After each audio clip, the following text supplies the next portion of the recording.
nung ginawa yan ni Beth kay Perez, tingin ko nahirapan din siya. Yung mga mali ni mga quote and quote, air quotes, mali ni Perez na gusto niyang air quotes ulit itama, ano um, inamin niya rin na hindi madali na yung mga tinuro ng kapatid na Perez ay baguhin mo sa mga kapatid kasi yun ang mga napakinggan mismo ng mga kapatid. Yun. Ang mga kapatid noon na nakapakinig kay Perez, kukonti pa lang, hindi ganito karami. Marami na ang nakapakinig kay Soriano. Si marami na rin tumagal, maraming video, recording, ganyan.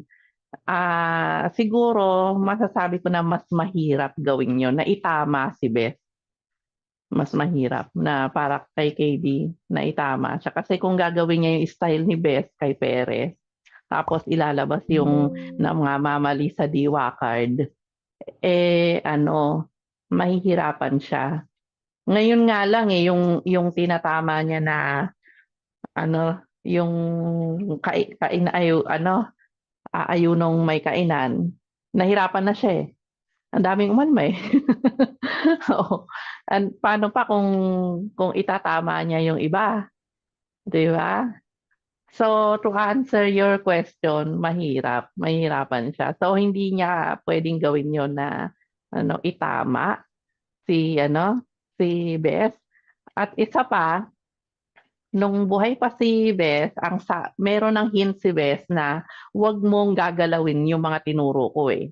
Hindi verbatim. Pero ang sabi niya, ang batayan niya diyan yung manatili ka sa mga bagay na iyong natutunan. Nalalaman mo kung kanino 'yon, 'di ba? Na mga Opo. bagay, 'di ba? Nalalaman mo kung kanino mo natutunan. Ibig sabihin niya doon, sa akin mo natutunan yan, panatilihan mo na wag mo nang bagu-baguhin.